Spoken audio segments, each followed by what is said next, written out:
DonadonSDD disc holders are designed to ensure maximum reliability for DonadonSDD rupture discs. Unlike the discs, the holders are reusable.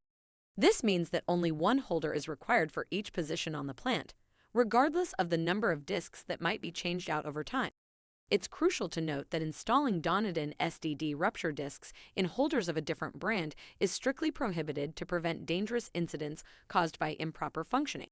DonadonSDD can provide guidance and support in determining the appropriate quantity of holders needed for your specific installation.